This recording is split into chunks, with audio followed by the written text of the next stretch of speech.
Monsieur Vilassa, qui vient d'arriver. Bonsoir à tous, bienvenue.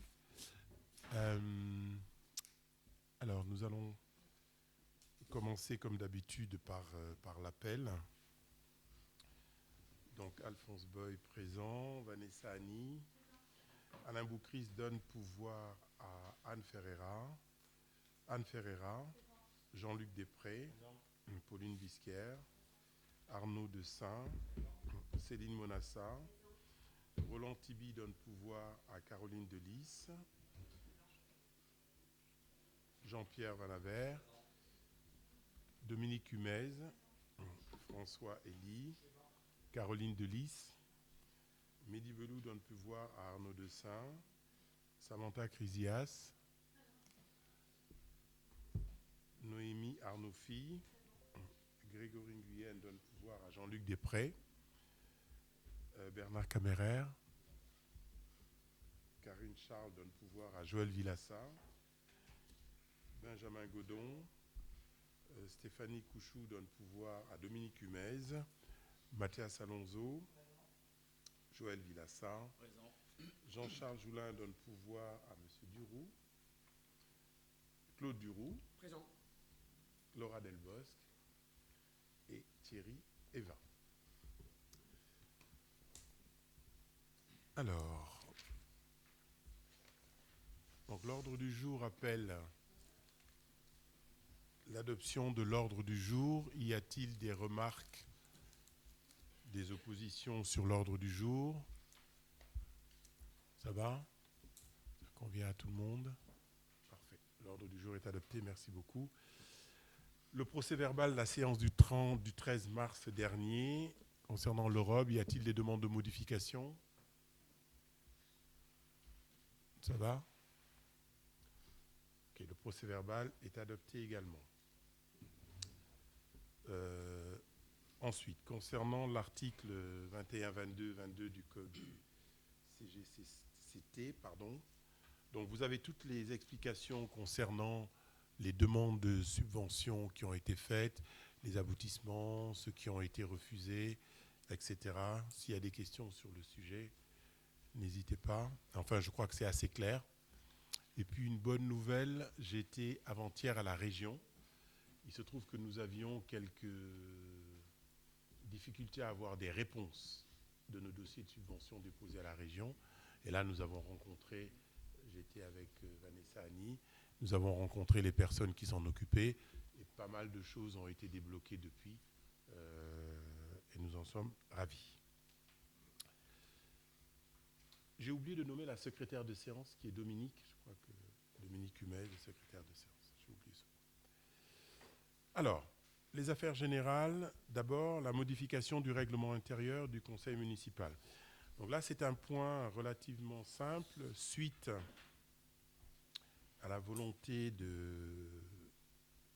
anciens membres de la liste Vivre Marolles de devenir indépendants.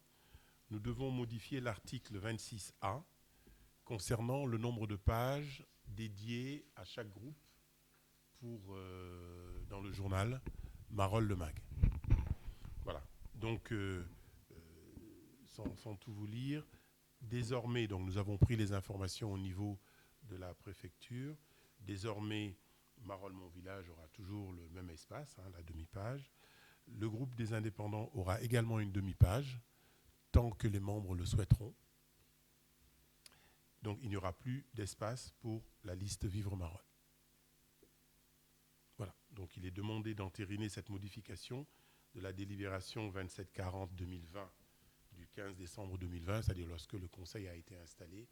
Il est demandé de voter ce point pour que nous puissions modifier le règlement intérieur. Y a-t-il des questions sur ce sujet? Y a-t-il des oppositions? Nous passons au vote. Qui vote contre? Qui s'abstient? 2 abstentions. Voilà, merci beaucoup.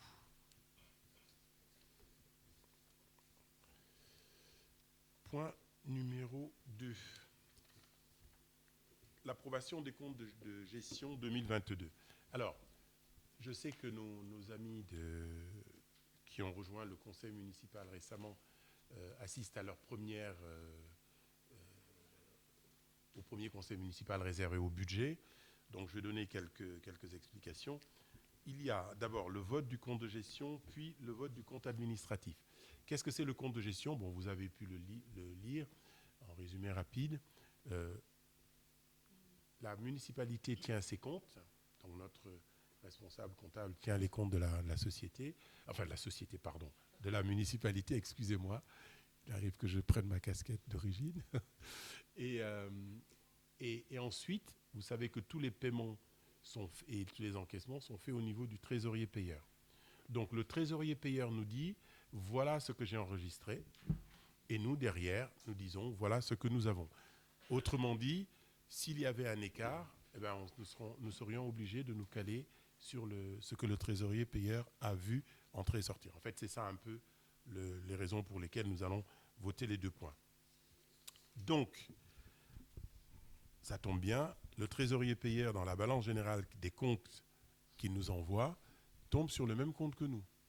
C'est merveilleux, hein, c'est surtout merveilleux pour notre responsable comptable. Donc, il nous est demandé d'approuver les comptes 2022 de la commune.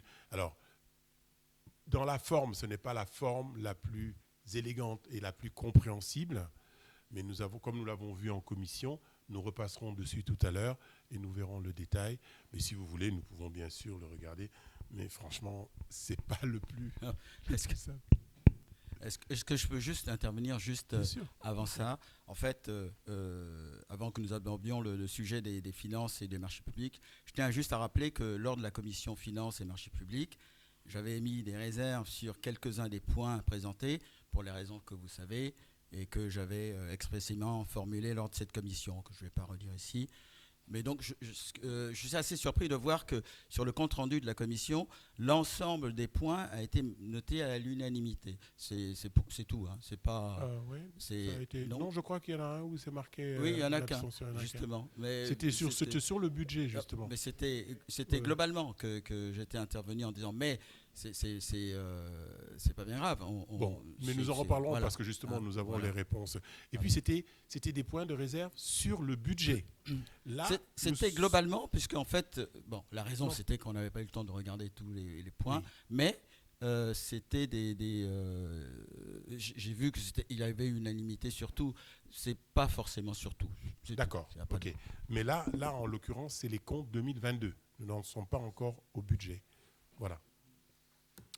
Donc, il nous est demandé de déclarer que les comptes de gestion de la commune dressés par la trésorerie pour l'année 2022 sont conformes aux comptes de gestion que nous allons évoquer immédiatement derrière. Alors, nous devons les voter séparément, mais si vous voulez, nous pouvons parler du compte administratif.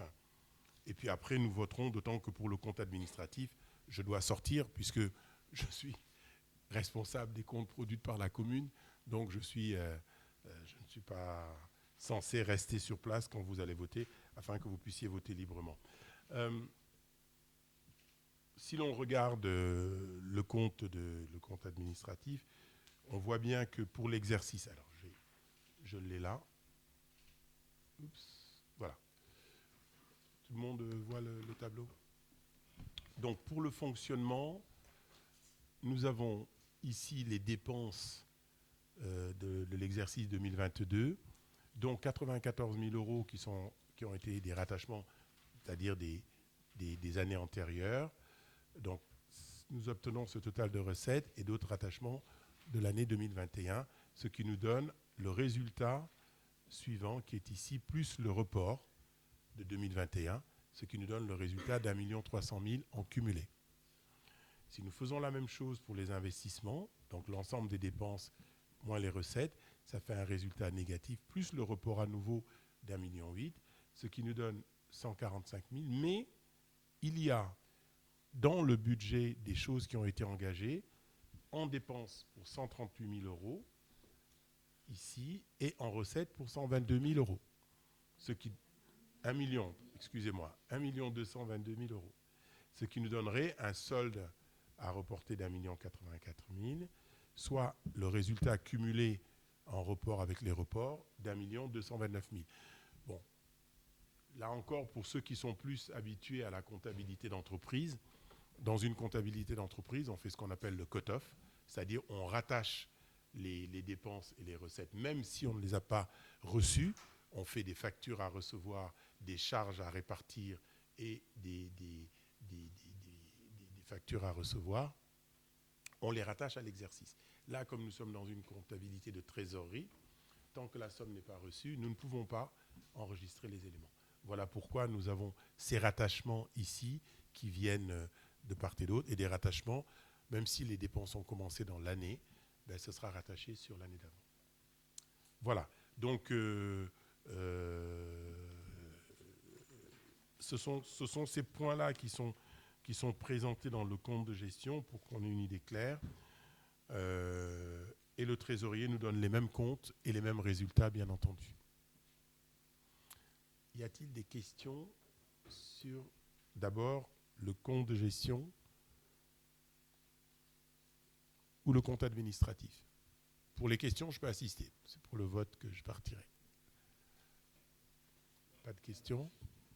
Juste un petit commentaire en ce qui concerne enfin, pour le vote, parce que j'y aura le vote, mais c'est pas... Il n'y a pas de questions. Il y a des commentaires. Mais il faut que je parte pour qu'il y ait un commentaire. Ah, ok. Non, je peux assister au débat, mais je ne peux pas assister au vote. Alors, du compte administratif, hein, le compte de gestion, je peux assister. Je peux même voter. Oui, compte de gestion. En fait, non. Sur le compte de gestion, évidemment, on peut se féliciter de voir que vous avez réalisé votre budget, donc c'est plutôt pas mal. Et on ne peut qu'entériner ce qui a été fait par le trésorier. Mais en fait, en ce qui nous concerne, nous nous abstiendrons, tout simplement parce que, pour rappel, nous n'étions pas en phase avec le contenu du budget présenté en 2022, que nous n'avons pas voté, en fait. En bref, nous sommes pour la forme, bien entendu, elle est respectée, mais nous sommes en désaccord avec le fond, donc effectivement, nous nous abstiendrons. Très bien. Parfait. Enfin, en l'occurrence, là, il n'est pas question du budget, il est question des dépenses réelles. Donc, le budget n'a rien à voir. Le trésorier nous dit, voilà ce que j'ai payé pour vous, voilà ce que j'ai reçu pour vous. Donc, l'idée, c'est de dire, ce que le trésorier nous a dit, a vu, a fait pour nous, correspond à ce que nous avons déclaré. Nonobstant le budget. Mais bon, je peux respecter une abstention, même un vote contre, il n'y a pas de problème. Bien, sur le compte de gestion, qui vote contre? Donc, qui s'abstient? Donc, 3 abstentions. Parfait. Donc, le point numéro 2 est validé. Le compte de gestion, donc c'est la suite logique. Vous avez le tableau, nous l'avons vu. Donc, s'il n'y a pas d'autres questions, ben, je vais me retirer, comme le veut la tradition, pour que vous puissiez voter et sereinement et sans que je vous influe d'une manière ou d'une autre. Voilà. Donc, je donne la parole à Vanessa Adou, qui va gérer le vote quand je serai sorti.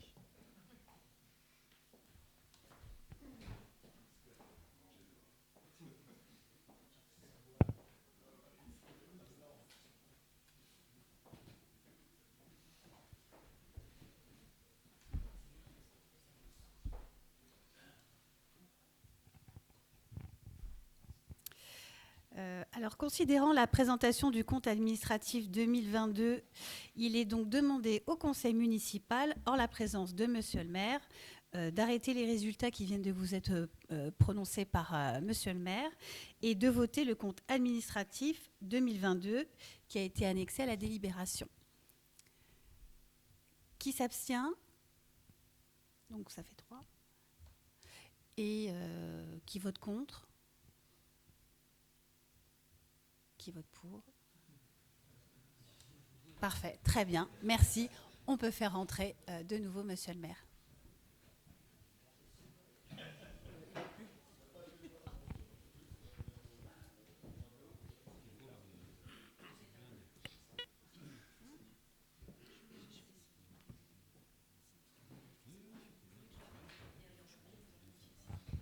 Il va être demandé à tous les membres du conseil municipal de signer. Que les présents signent. Voilà. On ne signe pas si on a un pouvoir, d'accord. On ne signe pas le pouvoir. C'est la présence physique. On ne signe pas pour ceux qui sont...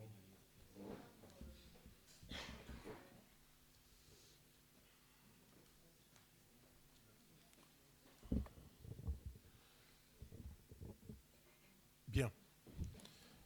C'est dommage, vous n'avez pas été long. Le film venait de commencer et je n'ai même pas eu le temps de... bref. Alors...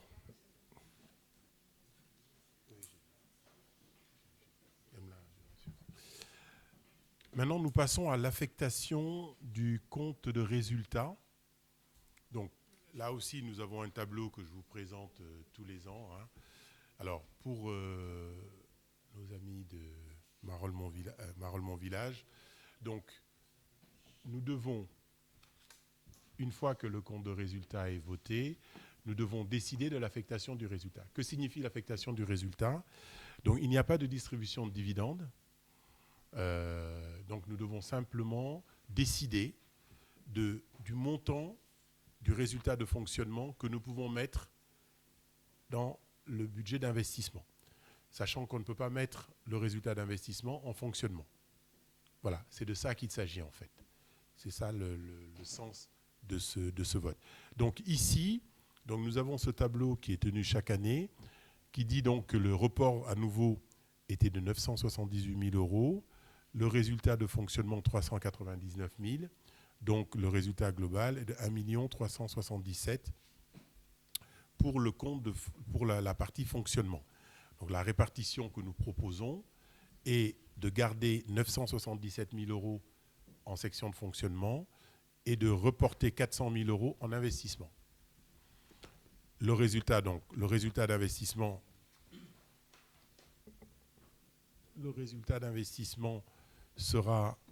restera en investissement, donc les 145 000 € resteront en investissement. Ça va, c'est clair pour vous? Ce n'est pas des notions évidentes. Hein. Donc n'hésitez pas à nous interpeller, à poser des questions. On est là pour ça aussi. Le tout est que tout le monde comprenne. Des questions sur le report?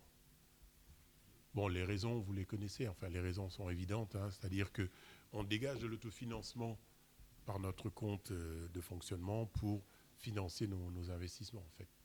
Voilà. Donc, qui vote contre cette affectation? Qui s'abstient? Donc, 3 abstentions. Le point numéro 4 est voté, est adopté. Ensuite, le vote des taux. Là encore, j'allais dire, c'est un marronnier du vote du budget. Tous les ans, nous devons voter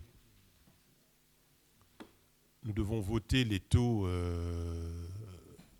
d'imposition, les taux communaux.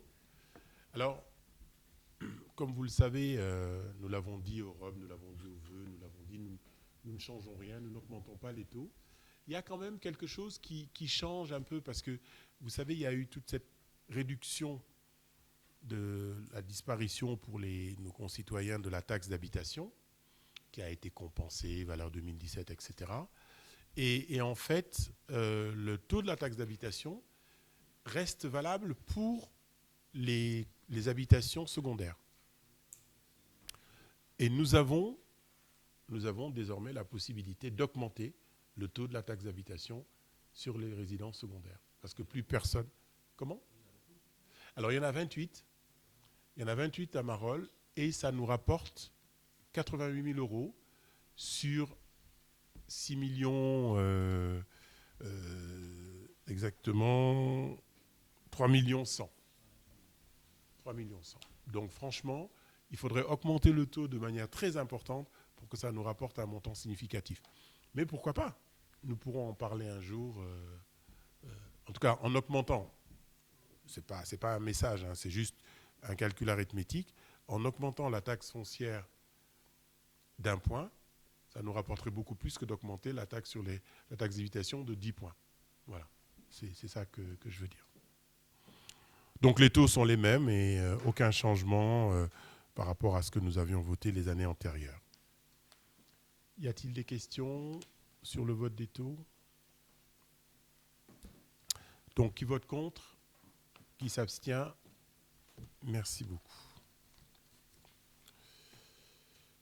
Le point 6, c'est le vote du budget primitif. Donc, alors, sur le budget primitif, le plus simple est de revenir sur les tableaux sur lesquels nous avions travaillé en commission. Ce tableau est intéressant pour ceux qui n'étaient pas en commission parce qu'il permet de voir le taux de réalisation. Là, nous sommes sur les recettes de fonctionnement. Après, nous verrons les dépenses, puis la même chose en investissement. Nous avons réalisé 108% du budget, bon, ce qui est relativement accepté, en général à plus ou moins 10%. On n'est pas choqué. Pourquoi plus de recettes? Parce que on ne connaît pas l'augmentation des bases que l'État va imposer. Donc, il y a des choses qui varient au cours de l'année. En tout cas, je préfère que ça varie dans ce sens plutôt que dans l'autre. Donc voilà pour les recettes. Et pour le budget, alors nous avons établi le budget. Au moment où nous construisons le budget, en fait, nous n'avons pas toutes les recettes et toutes les dépenses de l'année 2022, de l'année précédente, qui n'est pas encore terminée, parce que nous recevons des factures après. C'est pour cela que pour beaucoup de choses, nous établissons le budget par rapport aussi au budget de l'année antérieure. Nous le verrons tout à l'heure sur les dépenses plus particulièrement. Donc, le budget de recettes que nous avons envisagé est de 9 774 000. Au niveau des dépenses, nous avons réalisé 93% du budget. Donc là aussi, nous sommes dans les 10%, peu ou prou. Et au niveau du budget que nous proposons, là aussi, nous serions à 9 774 000, puisque le budget doit être équilibré. Quelques informations peut-être supplémentaires à vous donner dans les détails de ces tableaux, parce qu'on peut mettre les détails si vous voulez, mais on y perdrait beaucoup de temps. Vous savez que pour équilibrer les recettes et les dépenses, en général, il vaut mieux qu'il y ait plus de recettes que de dépenses, c'est le cas. Nous mettons des sommes dans la rubrique dépenses imprévues. Donc cette année, nous prévoyons dans le budget 2023 191 000 € de dépenses imprévues. Alors justement, quand nous étions en commission, c'était 200 000 €, mais nous avons eu des informations que le trésorier nous a données qui fait que, bon, nous avons juste puisé 9 000 € dedans par rapport aux 200 000. Donc, à titre comparatif, dans le budget 2022, il n'y avait que 100 000 € dans les recettes imprévues. Ensuite, nous avions également, comme l'année dernière, nous avons mis une somme que nous pouvons, lors d'une demande modificatrice, lors d'une DM, décider de passer cette somme du budget de fonctionnement vers le budget d'investissement. Donc cette somme, cette année, est de 200 000 €, alors que l'an dernier, nous avions prévu 100 000 €. Cela veut dire qu'on se donne toutes les chances pour pouvoir financer nos investissements, en plus des 400 000 € que nous passons de l'autre côté. Voilà. Quelques points. Nous devons un complément d'information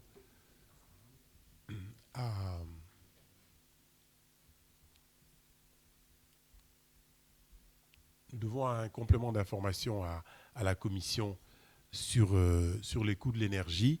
Alors j'avais un fichier où j'avais mis tout ça, mais bon, en fait,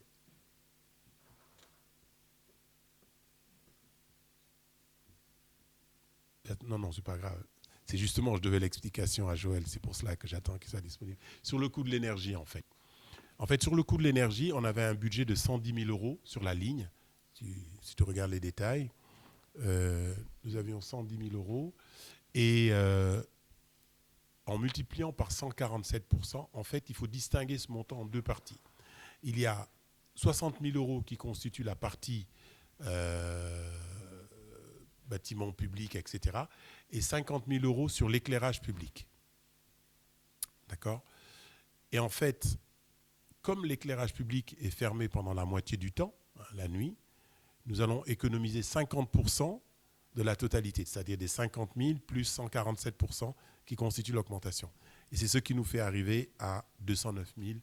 J'ai le détail, je te le donnerai tout à fait. Voilà, c'était un des points que je souhaitais justement éclaircir la dernière fois. Absolument. Donc c'est pour cela que, alors si tu veux, je peux afficher le tableau, mais je peux te le donner. C'est que j'avais oublié justement cet élément important d'économie. Justement, j'avais pas l'explication la dernière Exactement. fois. Donc, voilà. Exactement. Okay. Voilà, donc pour les dépenses et les recettes de fonctionnement, voilà, si vous voulez, nous pouvons parler déjà du fonctionnement ou je vous présente l'investissement. S'il y a des questions dessus, parce que vous avez les détails, hein, vous avez... Est-ce qu'on pourrait justement, par rapport... j'aurais besoin de quelques précisions justement concernant le chauffage urbain. Si on regarde les chiffres, on est à 95 au compte administratif 2021, 100 000 au budget de 2022 et en réalisé, on est à 79 000. Comment est-ce possible? Parce qu'en fait, de 2021 à 2022, normalement, on n'a pas baissé. Ça veut dire qu'on a baissé en termes de... Parce qu'on voit que c'est 79 000, alors qu'on était à 95 000 en 2021, et pour un montant budgété de 339 en 2023. 2023, je peux comprendre qu'on augmente pas mal, effectivement, compte tenu des coûts de l'énergie, etc. etc. Pouvez-vous nous expliquer comment on a pu baisser en 2022 versus 2021? Alors, en fait, d'abord, les coûts du réalisé sont vraiment les coûts du réalisé. Et encore une fois, le budget est sur 12 mois et le réalisé est sur les factures que nous avons reçues. D'accord ? Alors, est-ce que ça veut dire que, par exemple, le CIGEF n'a pas encore transmis toutes ses factures, par exemple? C'est pas CIGEF qui nous a envoyé les factures. Si, parce qu'on est sur... non. Pas le CIGEF, EDF, voilà, Gaz absolument. de France, Engie, etc. Oui, Est-ce qu'ils n'ont pas encore envoyé toutes leurs factures? Enfin, vous savez qu'on est sur des modes de lissage d'abonnement, et puis après, on reçoit les factures au fur et à mesure. Donc, entre le budget de 19 000 et les 100 000 budgétés, il n'y a pas une différence qui fasse qu'on s'inquiète. C'est juste le différentiel entre un réalisé, on va dire ça comme ça, et le budgété. Voilà, tout simplement.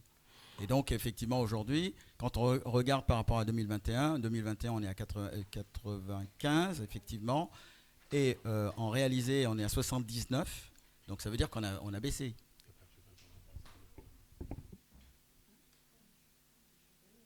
Oui, en plus, bon, on nous indique qu'il y a nous n'avons pas eu de chaudière pendant 2 mois. Il y a eu une panne de chauffage pendant 2 mois qui réduit le coût de consommation. Bon, ben voilà qui explique. Non, mais parce que c'est illogique en tout cas. Ouais, c'est clairement illogique. Voilà. Bon, c'est pas. Donc voilà. Ensuite, le chauffage a été multiplié par 4. Le prix du chauffage a été multiplié par 4 pour cette année, par 3. Cette année, et 3,39, je crois. C'est ça, 3,39. Bon. On espère, en tout cas, les informations que nous avons aujourd'hui nous laissent à penser, nous le constatons dans nos factures personnelles, que le coût de l'énergie ne sera pas si élevé. Bon. Mais de manière prudente, ça ne peut être qu'une surprise favorable pour nos comptes, en tout cas de manière prudente. On ne sait pas comment l'hiver 2023 va se terminer. On ne sait pas si la guerre va se rapprocher. Nous ne le souhaitons pas. Mais en tout cas, de manière conservatrice, nous avons tous reçu l'instruction de nos syndicats de gaz et d'énergie en nous disant qu'il faut augmenter par 145 pour l'électricité et 3,5 pour le gaz. Voilà pourquoi les sommes sont un peu importantes. Et nous espérons tous que le prix sera moins élevé que 2022, si cela est possible. Voilà. En ce qui concerne le chauffage urbain. On est multiplié par 4. Non, le CIGEF nous a dit 3,3. 3,3. Budgétairement, si je regarde sur réalisé 22 versus 339 qui est le budget, oui. C'est multiplié par 4. Non, parce qu'il y a des économies qui sont réalisées derrière que nous allons faire. Donc, ce n'est pas absolument la totalité qui est multipliée par 4. Par 3. Voilà. Bon. Mais on sait que ça ne se passera pas comme ça de toute façon. Ouais, mais en tout cas, c'est, sur le budget, là, c'est par 4. Non, c'est 3-3. C'est 3-3. Oui, si on fait le ratio direct, c'est ça. Mais on est à 3-3. Mais je t'enverrai le fichier là-dessus. Parce que j'en ai un particulier, mais je veux rester sur ma présentation. Y a-t-il d'autres questions sur le fonctionnement? On continue sur les investissements. Alors,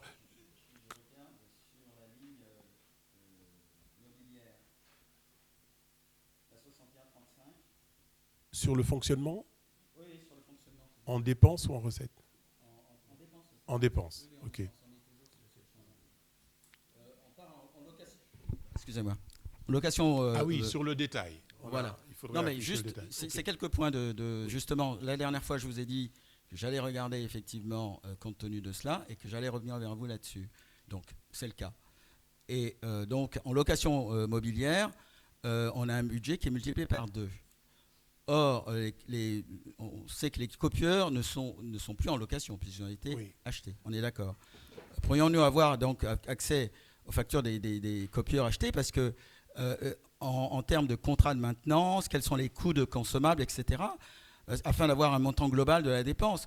Pour rappel, dans une location mobilière, tout est inclus. Or là, on multiplie par 2.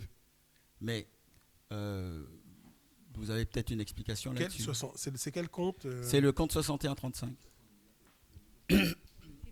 Alors, en fait, il n'est pas question il n'est pas question des photocopieurs. Et alors justement, j'avais reçu le document pour vous prouver, pour faire la preuve par neuf, pour vous prouver l'économie que nous allons réaliser. Peut-être que Brice, tu pourrais nous l'aider. C'est peut-être intéressant de le savoir, voilà. Parce que on va vous le donner. Dans ce location mobilière, vous mettez. Non, mais c'est pas le sujet. Le sujet, en fait, c'est que depuis que la ville utilise des moutons sur le parc urbain, ces moutons étaient mis en investissement, en immobilisation.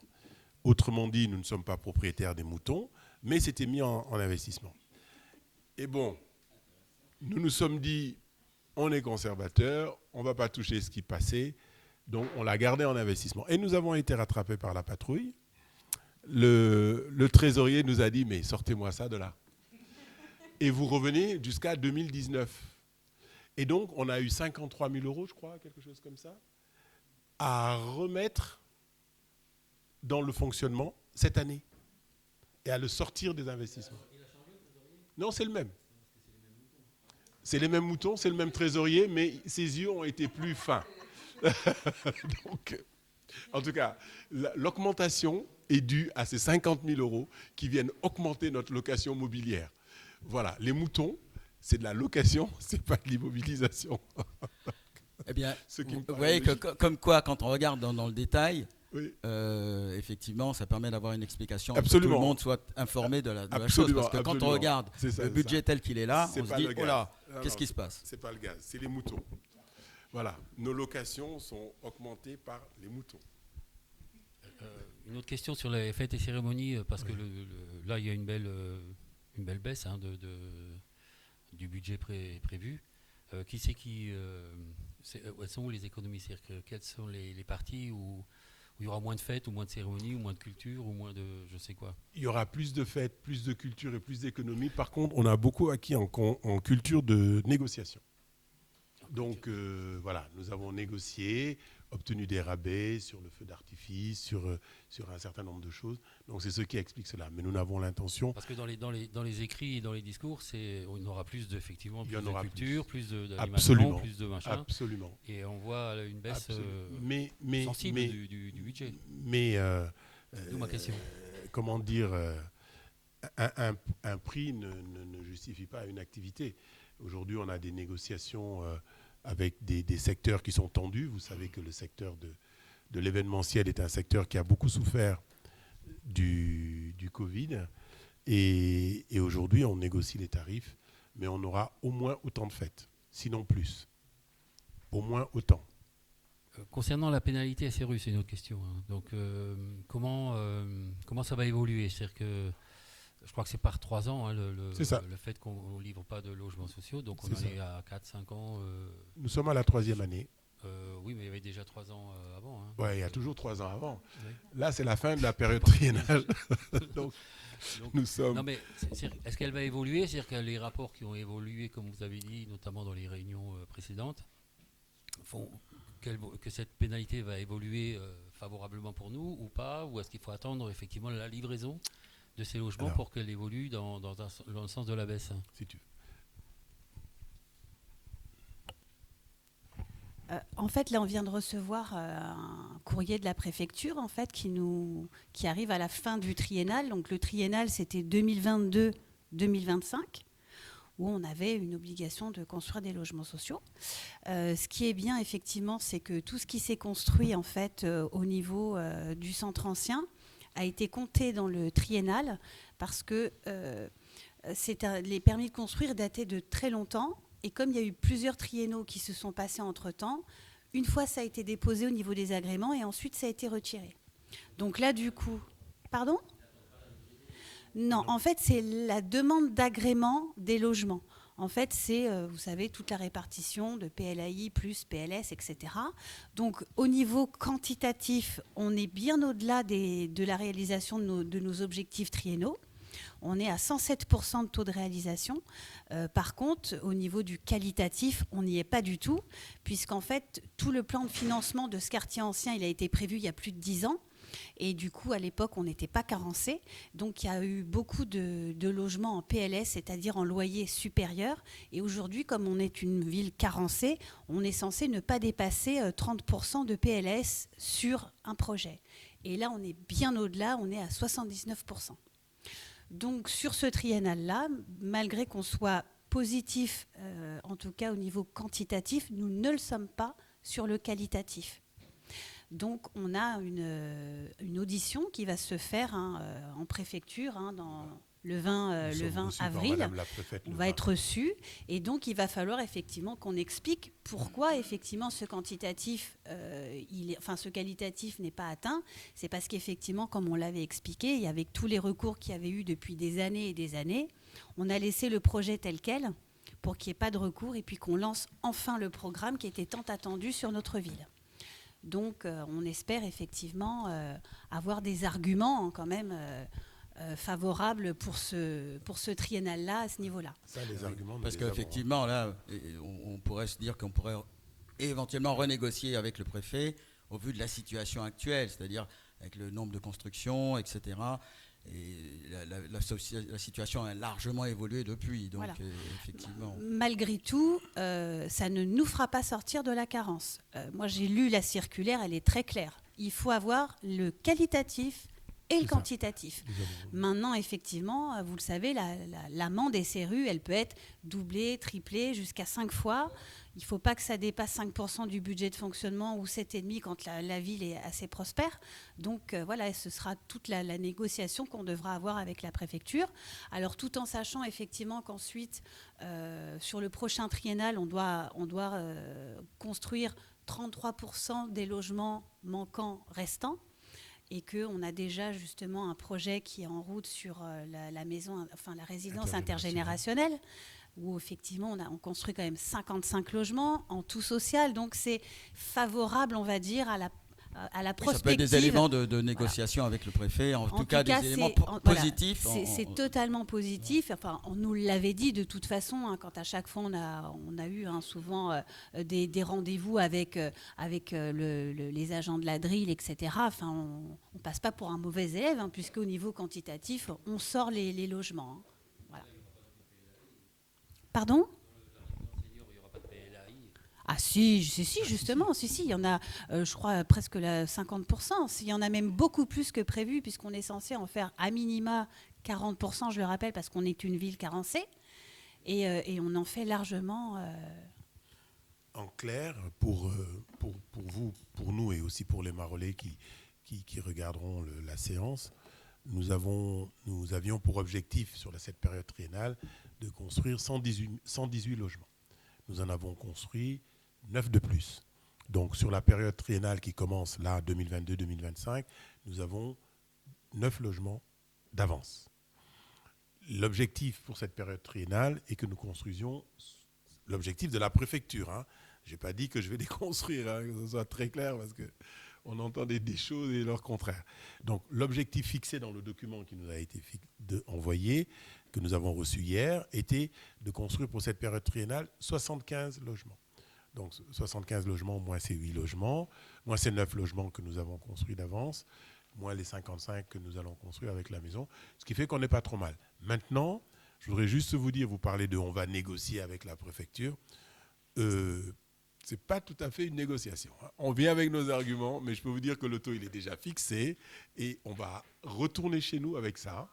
Elle nous dira, je me souviens du dernier préfet qui nous avait dit en 2020, on a fait le maximum, on connaît les efforts que vous faites, monsieur le maire, mais j'ai rien pu faire, vous allez passer de 60 000 à 160 000. Donc voilà, nous ferons de notre mieux, franchement. On est bien vu. C'est tout ce que nous attendons de vous, Absolument. effectivement, avec les arguments qui avec des arguments, aujourd'hui, avec les éléments que nous avons. Plus que des arguments, nous avons posé des actes qui font qu'aujourd'hui, je rappelle par exemple que c'est la préfecture et la DRIL qui ont donné mon nom pour que je fasse partie de la commission des architectes de toute l'Île-de-France, ce qui fait que tous les conflits aujourd'hui qui ont lieu entre des villes et les ABF, je fais partie de la commission qui donne son avis pour dire si on tranche pour l'un pour l'autre. Ça veut dire qu'on n'est pas si mal vu que ça. On essaiera de faire au mieux, en tout cas. Donc vous voyez qu'on était un peu prémonitoire sur le coup. Donc effectivement. Donc. Nous allons faire au mieux. Il n'y a aucun problème. Voilà. Alors, au niveau des investissements, les recettes d'investissement, puisque nous avions commencé par les recettes, nous avons réalisé 77% de notre budget d'investissement. Alors là encore, hein, vous avez vu tout à l'heure sur le compte administratif les reports que nous avons. Nous avons un peu plus d'1 million d'euros de reports. Et puis, nous l'avons dit en commission avec les augmentations des prix, il avait été prudent de reporter certains projets, notamment la première tranche du parc urbain, parce que les prix qui nous étaient annoncés par rapport au prix de départ étaient très importants. C'est pour cela que nous sommes qu'à 77% de notre budget. Ce qui est moins grave qu'un budget de fonctionnement, parce que le budget d'investissement, c'est un budget que nous maîtrisons davantage que le budget de fonctionnement, parce que je ne pourrais pas aller dire aux agents, écoutez, on veut maîtriser notre budget, on ne vous paiera pas ce mois-ci. Ça, ce n'est pas possible. Par contre, les investissements, on peut décider de faire la première tranche, de continuer ou pas. Donc, il ne faut vraiment pas analyser le compte d'investissement comme le budget d'investissement comme le budget de fonctionnement.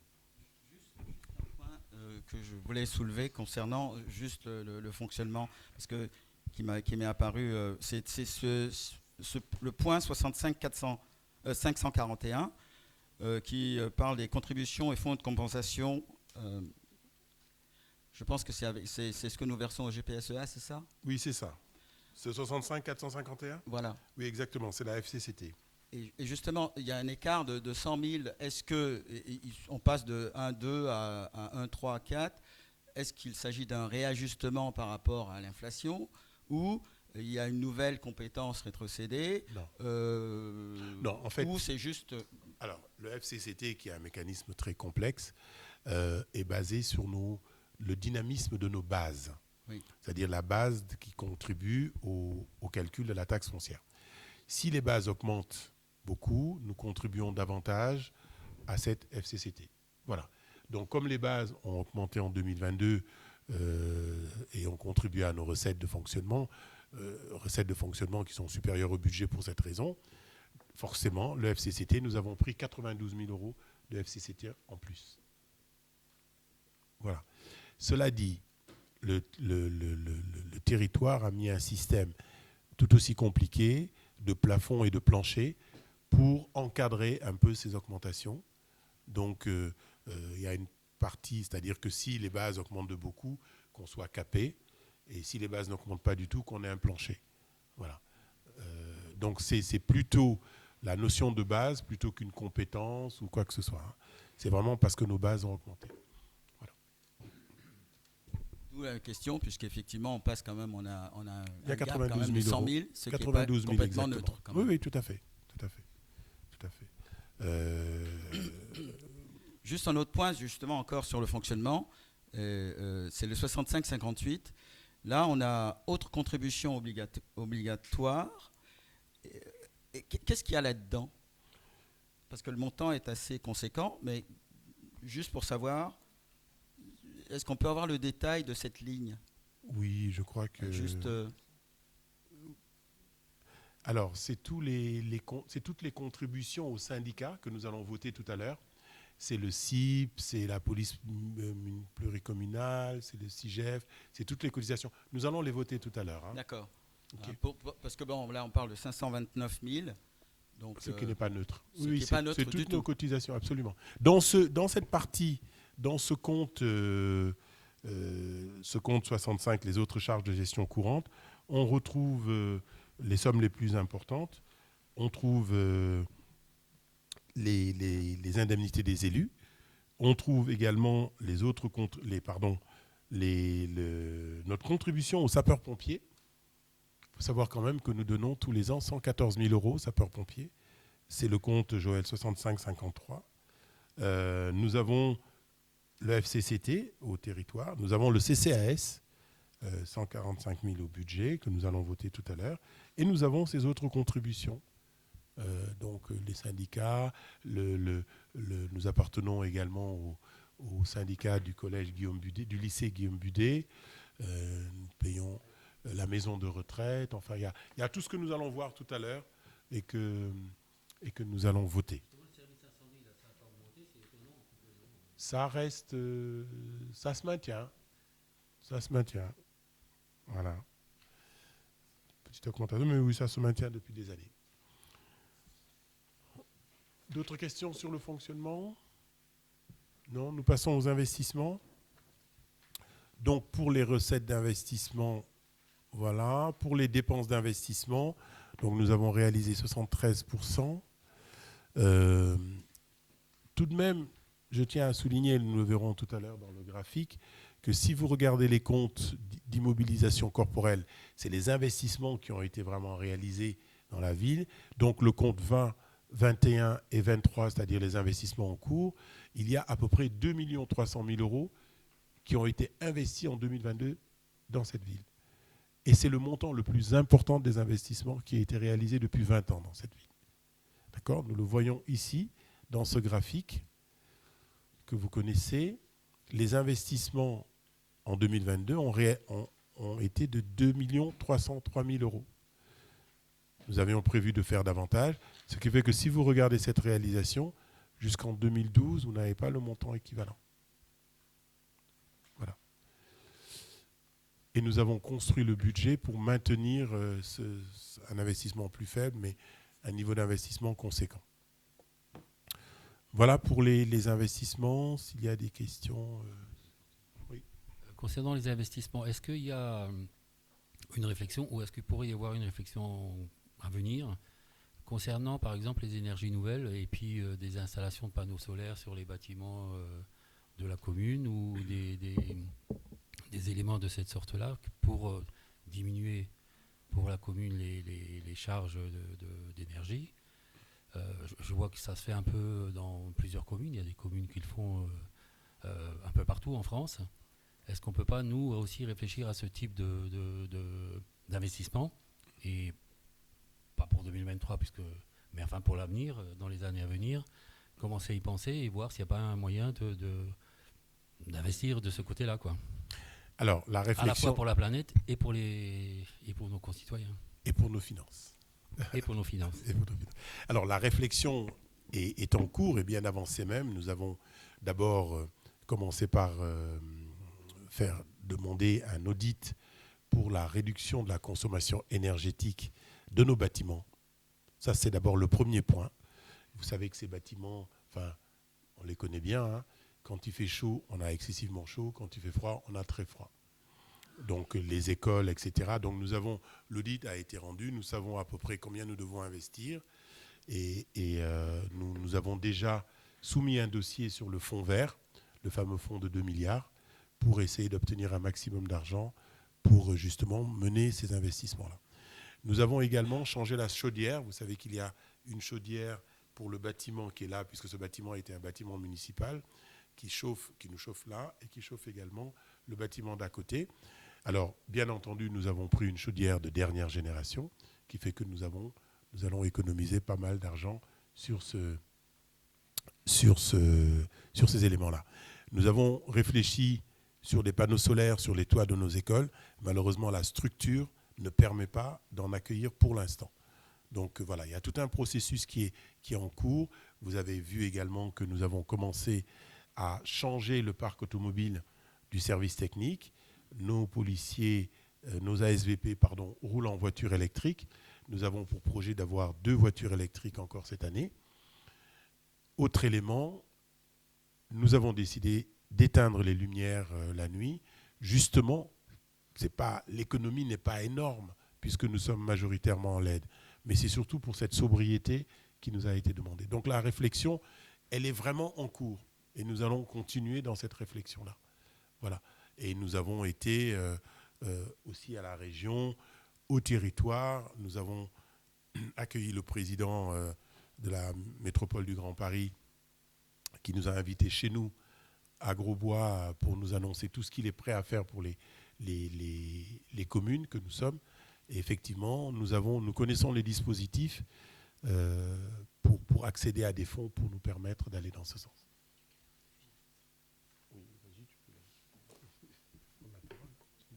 Oui, on a fait aussi du calorifugage. C'est en fait tous les réseaux de tuyaux en fait dans des bâtiments communaux. En fait, on met un isolant par-dessus justement pour encore calfeutrer et faire des économies d'énergie. On a aussi lancé, on doit refaire le toit de la grange qui s'effondre en fait au niveau de la charpente, au niveau des services techniques. Et donc dans la réflexion qu'on en a effectivement au niveau du groupe technique, c'est que quand on aura refait la charpente en fait de tout du haut de l'atelier, c'est énorme. Effectivement, là au niveau de la toiture, on pourrait se permettre effectivement de mettre des panneaux photovoltaïques comme vous l'avez annoncé, c'est en réflexion, mais il faut déjà refaire le toit et ça c'est en cours, ça c'est prévu au budget et ça doit être fait là incessamment sous peu. Au gymnase, par exemple, la bâche qui a été mise permet d'économiser 4 à 5 degrés de plus dans le gymnase, donc de réduire le chauffage. Bon, même si ce n'est plus nous qui payons puisque nous l'avons transféré, c'est quand même confortable. Enfin, la réflexion est vraiment lancée. Tout à l'heure, vous allez voter, j'espère, une demande de subvention pour poursuivre l'installation de LED dans les bâtiments. Par exemple, vous voyez ici, nous n'avons pas allumé toutes les lumières parce que ces lumières-ci sont en LED, mais celles qui sont sur le côté ne sont pas en LED. Au tennis, il n'y a qu'un seul court qui est en LED. Donc les 2 autres vont être changés. C'est prévu dans les investissements de cette année. Donc vraiment, la réflexion est au cours. Et puis, les récupérateurs d'eau, parce qu'il faut en parler aussi. Nous sommes dans une année de sécheresse. Nous y sommes déjà, sans attendre l'été. Nous avons ce récupérateur d'eau qui fait 6 000 litres, que je ne dise pas de bêtises. C'est bien 6 000 litres. J'avais dit 600 000 la dernière fois. Un peu marseillais quand ça m'arrange. Donc c'était 6 000 litres qui nous permettront d'arroser les fleurs de nos ronds-points. Je le dis pour les marolais qui racontent des choses ici et là en ignorance totale de cause. Donc c'est de l'eau que nous récupérons des pluies que nous allons utiliser pour arroser les fleurs. Mais il est plein. Actuellement, il est plein. Nous avons planté des arbres qui avaient besoin d'eau et nous avons pu arroser les arbres avec. Quand on plante des arbres, il faut pendant 8 jours mettre 80 litres. J'ai appris ça, je ne savais pas du tout. Ce n'est pas mon domaine.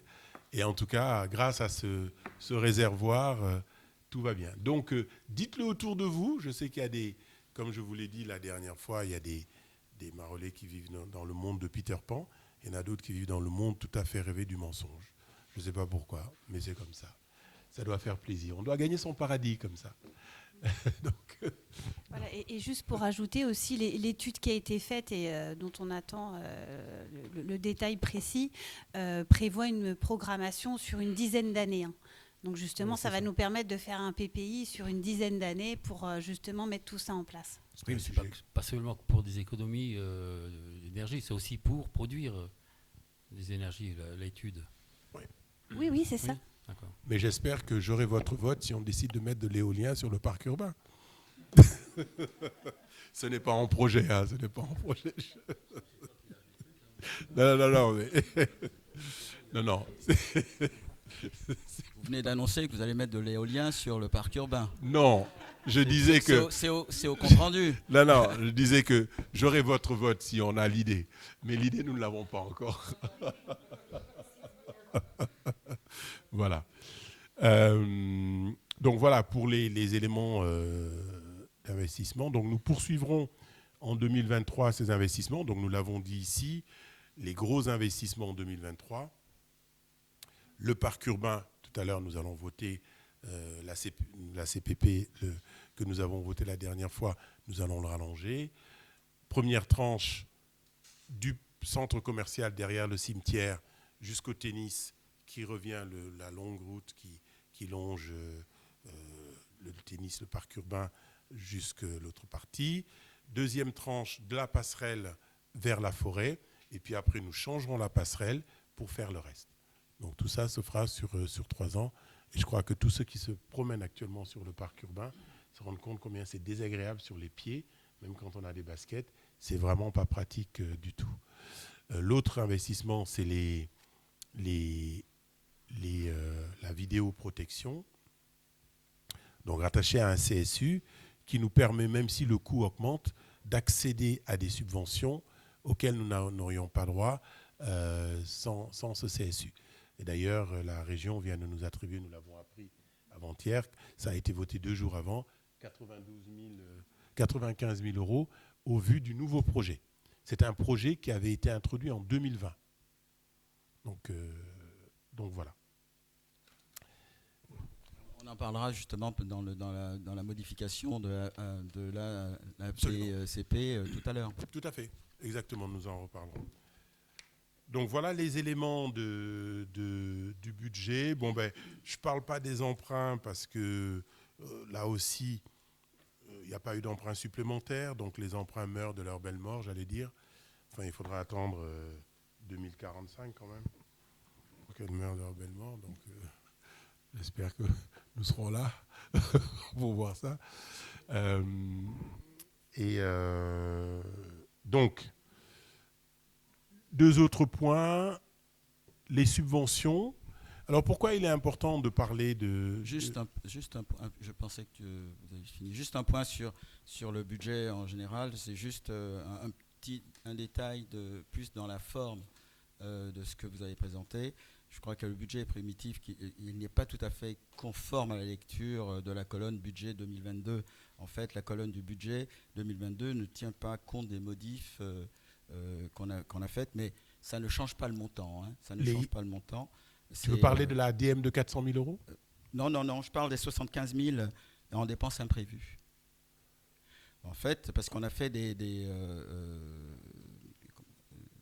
elle n'est pas tout à fait conforme aux décisions que nous avons votées en décembre dernier. Mais le montant est juste, ça ne change rien, mais c'est plus que vous regardiez ce point-là et c'est tout. Mais je vous donnerai plus de détails si vous le souhaitez. Ok. En fait, oui, je ne comprends pas très bien. C'est-à-dire les 75 000 du budget primitif.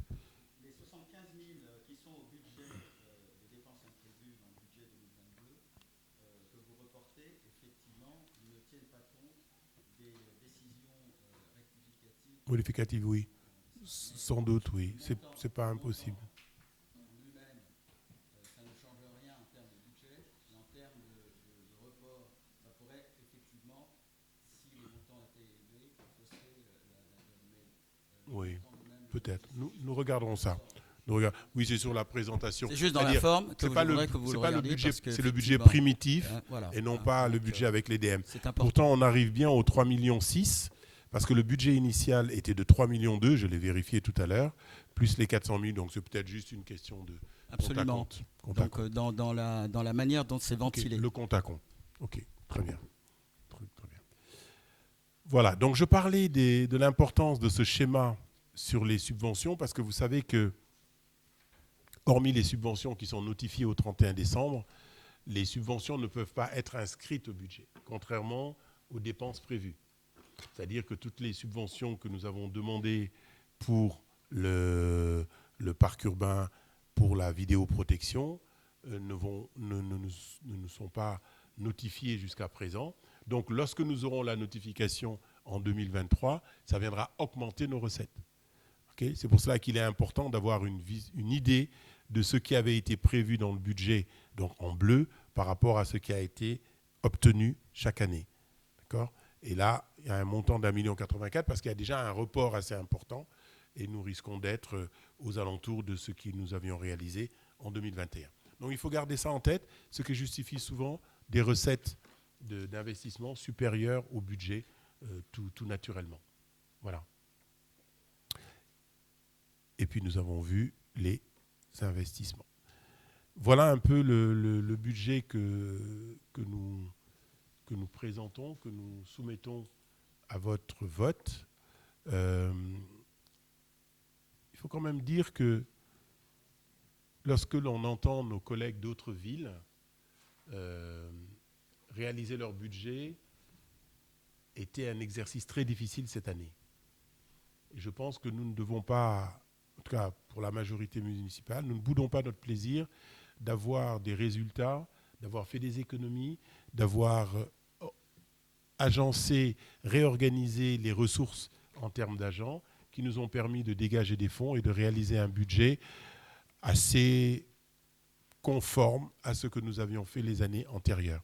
Très sincèrement, lorsque vous parlez des autres maires, avec les autres maires, tout le monde n'a pas la même aisance aujourd'hui pour faire son budget malgré la période d'incertitude, l'inflation et le tout sans augmenter les taux. Beaucoup de villes ont fait le choix d'augmenter les taux et beaucoup de villes, même en augmentant leurs taux, n'arrivent pas à boucler leur budget cette année. Voilà. Donc il faut le dire. Ce n'est pas toujours facile, mais nous arrivons quand même à ce résultat qui est pas mal. Donc, pour ce budget, qui vote contre ? 3 votes contre. Qui s'abstient ? D'accord. Donc 4 abstentions, 3 votes contre. Le point numéro 5, le budget est adopté.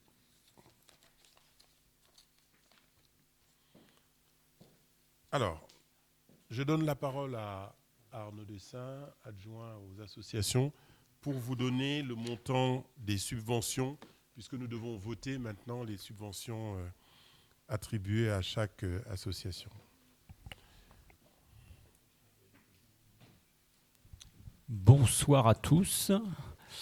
Donc le point 7, attribution des subventions aux associations et aux organismes divers. Donc je vais commencer par un petit laïus. La commune est dotée d'une offre conséquente d'activités sportives et culturelles, de proximité et accessibles au plus grand nombre. Dans un contexte incertain et contraint, mais parce que toujours très attachée à la vie associative, la commune fait le choix de soutenir financièrement les associations en tant que partenaire privilégié de la dynamique de la ville par le biais de l'attribution de subventions. Comme indiqué dans le budget primitif, le montant global de la subvention communale aux associations et organismes divers s'élève pour 2023 à 64 750 €.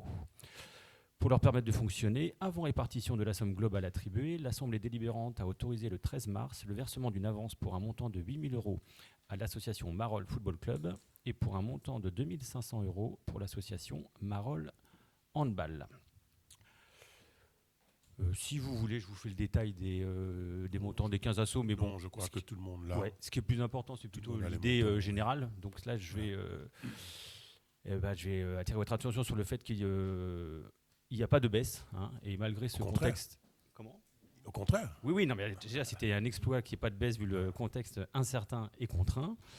Donc, on a vraiment insisté là-dessus. Hein. Quand j'ai rencontré tous les présidents d'assos, j'ai déjà annoncé qu'il n'y aurait pas de baisse pour les assos. Donc, c'était déjà une bonne chose. Il y a certains, évidemment, qui ont eu quelques augmentations.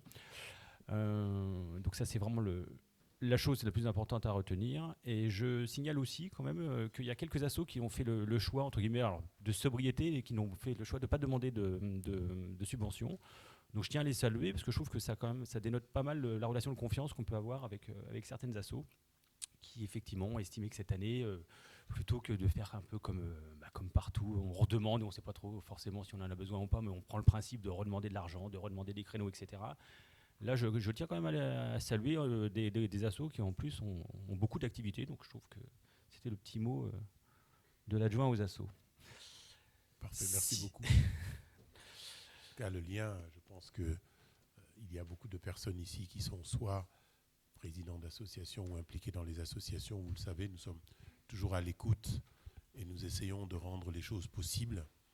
Et ça se passe plutôt très très bien. Il y a une relation de confiance que nous souhaitons poursuivre, et parce que les acteurs, les véritables animateurs de la ville, c'est quand même les associations.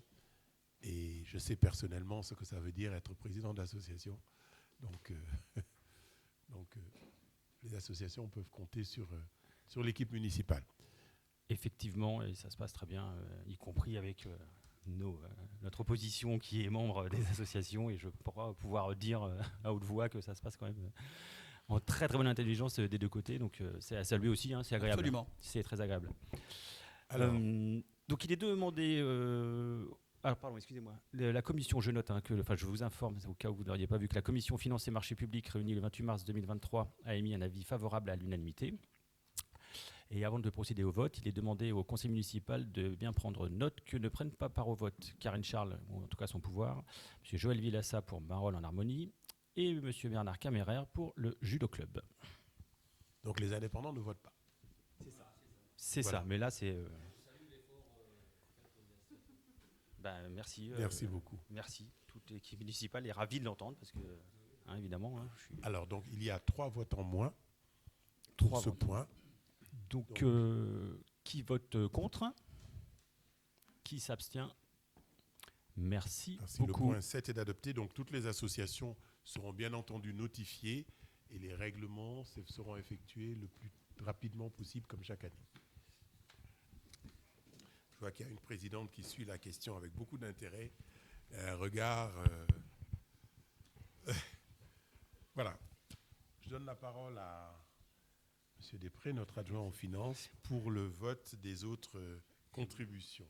Nous sommes dans les attributions de subventions. Là, c'est le cas du CCAS qui est porté à 145 000 €, en progression cette année d'une façon très importante, je pense, étant donné les conditions dans lesquelles nous sommes à l'heure actuelle. Donc, c'est affecté à l'article 65 7362 du budget primitif, qui est pour...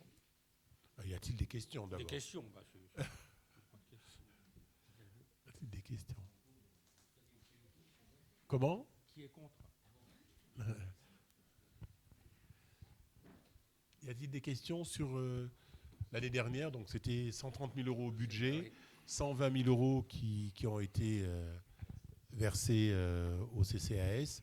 Je pense que là aussi, vous avez vu que les activités n'ont pas baissé, bien au contraire.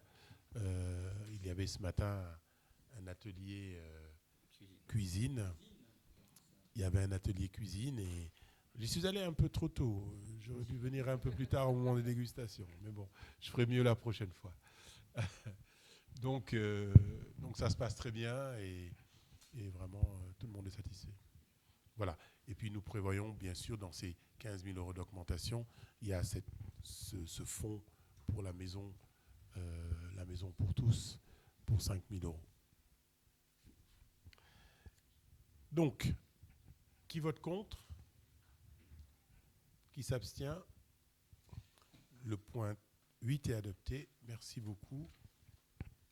Donc, participation aux syndicats et organisations intercommunaux sur un montant de 529 450 qui serait parti pour la maison de retraite du Colombier, le CIGEP, le CIPEREC, le lycée d'Imeil-Brévad, la police intercommunale et la petite enfance. Vous avez les chiffres devant vous, peut-être pas nécessaire de les rappeler. Donc c'est justement les 500 000 dont nous parlions tout à l'heure, dans les frais de fonctionnement. Exactement. Il y a 333 000 rien que pour le CIP. Donc chaque ville, Marolles et Santeny, paye 333 000 euros, plus 165 000 de police interco, etc. etc. Voilà, je rappelle que dans le budget de la police du CIVU, il y a actuellement 2 embauches prévues. Voilà, d'où cette légère augmentation par rapport à l'année D'où dernière. effectivement la nécessité d'avoir justement le détail par rapport au montant global qu'on avait. C'est prévu. En fait, pour ne rien vous cacher, quand j'ai préparé la petite présentation, je me demandais, mais est-ce qu'il ne vaut pas mieux faire une présentation générale de tout pour parler de tout ça ou attendre à chaque moment que ça vienne, quoi. C'est un peu la difficulté de l'exercice. Ou il aurait fallu voter ça avant et parler du budget après. C'est toujours très compliqué, mais bon. Pour le vieux Colombier, là, l'EHPAD, il est toujours question qu'elle soit vendue? Oui. Il en est question. Bon, pour ce que ça nous coûte. Hein. Oui, mais il en c'est pas la même gestion, quoi. Après, oui, ça peut se discuter, quoi. Oui. En fait, aujourd'hui, il y a eu... on a pris attache auprès d'un avocat, en fait, pour voir effectivement comment on pouvait céder cet EHPAD. Et effectivement, il a été estimé à une vingtaine de millions d'euros. Et effectivement, il y a quand même pas mal de travaux qui sont prévus et qui viendraient en deçà justement du prix de vente. Le gestionnaire aujourd'hui serait intéressé pour le reprendre. Et donc, il faut voir effectivement comment ça peut être cédé. Et ce serait au prorata de par population. C'est-à-dire que... je ne sais plus, on cotise et puis voilà. Mais ça pourrait représenter pas mal, si ça se fait. Mais pour l'instant, c'est en cours et on n'a pas encore la confirmation. Après, c'est pour la qualité de la gestion, savoir qui s'est vendu, comment fonctionnera l'EHPAD, comment seront traités les gens, etc. Quoi. En tout cas, pour l'instant, le gestionnaire est intéressé pour le reprendre, en tout cas, pour l'acheter. Le gestionnaire actuel? Oui. Je ne me rappelle plus le nom de c'est quel. Nous devons voter avant de passer au point suivant. Donc, pour les participations au syndicat, qui vote contre? Qui s'abstient? Parfait. Merci beaucoup. Le point 10 est validé. Avant le point 9, sur lequel nous allons revenir, si tu veux bien, Jean-Luc. Voilà, absolument. C'est l'actualisation de l'autorisation de programme et les crédits des paiements sur la participation la vidéoprotection. C'est la ventilation jusqu'en 2025 pour une somme de 665 700 euros qui est ventilée en 2023, puisque 2022 était faite, 23 500 pour 2022, 350 000 pour 2023, 118 800 pour 2024 et 173 400 pour 2025. Alors, donc nous avons commencé à parler du sujet tout à l'heure. Pourquoi ces augmentations? Parce que nous avons souhaité, par rapport au premier APCP, couvrir plus de territoire de la ville, notamment les entrées de ville. Et ensuite, relier nos caméras au CSU, enfin, centre de surveillance de Santeny. Parce que d'abord, c'est plus efficace, mais également, nous avons plus accès à des subventions. Et lorsqu'on l'a appris, on nous a clairement dit que sans CSU aujourd'hui, la région, le Grand Paris, ne donnait pas de subventions, parce qu'ils considèrent que les caméras ne servent à rien. Voilà. Donc ça va nous coûter un peu plus cher. Vous avez vu à côté du stade, il y a des tranchées. Là, on est en train de câbler pour justement arriver à Santeny et faire le nécessaire. Voilà. Alors, par rapport à ce point-là, effectivement, on peut s'interroger de cette évolution des coûts pour l'extension et le remplacement de la vidéoprotection. Ce poste va finir par nous coûter très cher au vu des évolutions des coûts sur les 2 dernières années, en fait. Si on se rapporte à 2022, lorsque nous avons regardé les documents, la présentation du premier devis de la société ACTS était de 366 000 euros. Fourniture, installation, pose et raccordement des caméras. Puis nous sommes passés à 440 et aujourd'hui on est à 665. moi, je veux bien que, effectivement, les évolutions technologiques, etc., font que... mais on est parti en 2 ans de temps d'un montant de, si je m'en réfère au document que nous avons eu, de 366 à 665, avec entre-temps une offre à 440 lors de la première APCP en 2022. Donc là, bon. Et quand ce sera installé, je peux jurer qu'effectivement, ils seront déjà obsolètes quasiment, puisqu'entre-temps, ça a évolué tellement. Qu'est-ce qui fait qu'aujourd'hui, comment on peut se poser la question de savoir, bon, comment peut-on arriver à quasiment un doublement, hein, allez, on n'est pas loin du doublement, sur un sujet comme celui-ci. Ça veut dire que ce n'est pas travailler en amont, c'est des mauvais éléments, c'est des mauvaises estimations. On ne peut pas sérieusement parler d'un coût sans savoir ce qu'on achète. Lors de la première estimation, il y avait beaucoup moins de caméras. Lors de la première estimation, il n'y avait pas de génie civil pour relier les caméras au CSU. Lors de la première estimation, il n'y avait pas d'augmentation de coûts comme ce l'est aujourd'hui. Lors de la première estimation, les outils que nous achetions n'étaient pas les mêmes et le nombre de caméras n'était pas les mêmes. Aujourd'hui, moi, je reçois tous les mois les statistiques de la police. Il ne se passe pas grand-chose, bien sûr, par rapport à d'autres villes, c'est ce que me dit la commissaire à chaque fois, mais le peu de choses qui se passent est insupportable. Donc, moi, je pense que si nous arrivons à mobiliser 80%, parce qu'il ne faut pas raisonner en ce que ça coûte, il faut raisonner en reste à charge.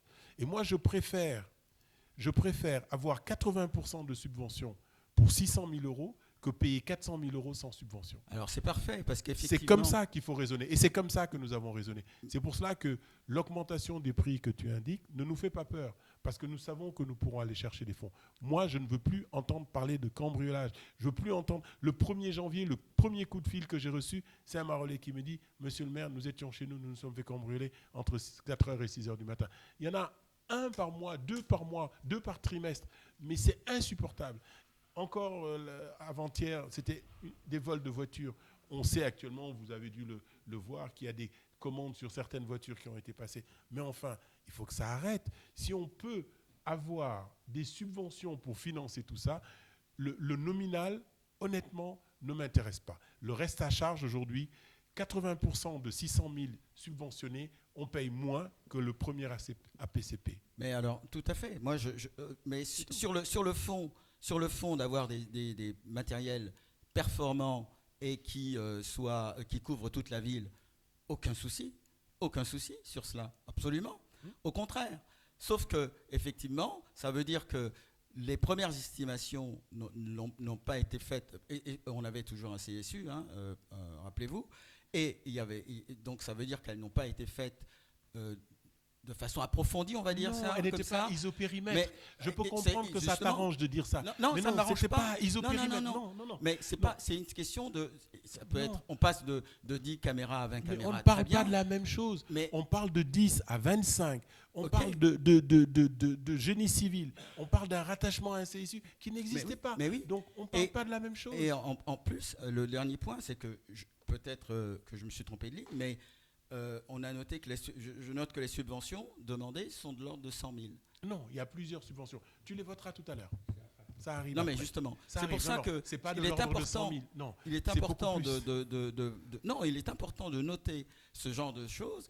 Effectivement, il est important d'expliquer aussi, tiens, pourquoi on passe de 400, puisque le deuxième point, c'était 440. Donc après, c'est 665, très bien.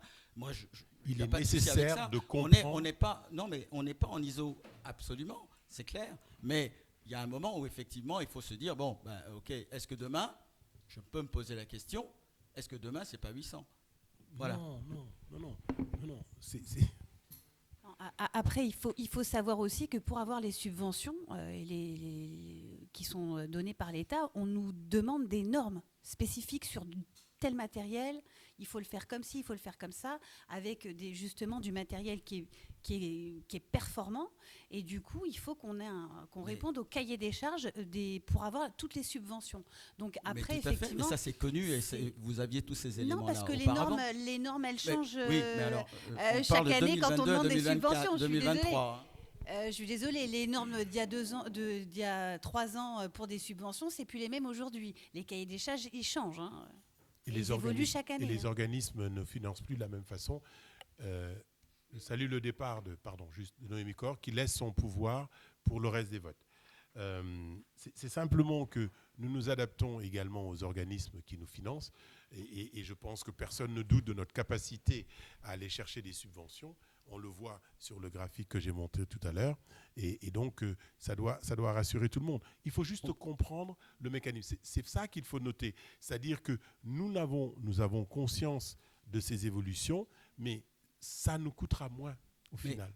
On est tout à fait d'accord sur le principe d'avoir le système de surveillance le plus pointu possible et le plus efficace possible pour notre ville. C'est très clair. On est tous dans cette optique-là.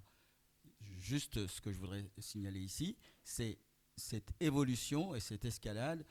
Mais si à la fin, vous nous dites que ça nous coûte 1 million et qu'on est remboursé de 950 000, ça me va aussi. C'est comme ça qu'il faut raisonner. C'est exactement parce que au départ, le premier APCP, j'y arrive pas du premier coup, que nous voulions mettre était autofinancé parce que nous n'aurions pas eu de subvention.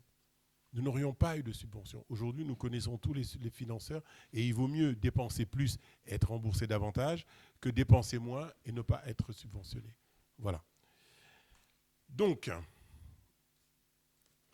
sur ce projet, nous devons donc valider les montants, comme la dernière fois, et autoriser, bien sûr, à la signature de la mise en place de ce plan de financement. Qui vote contre? Qui s'abstient? 3 abstentions. Merci beaucoup. Le point 9 est adopté après le point 10.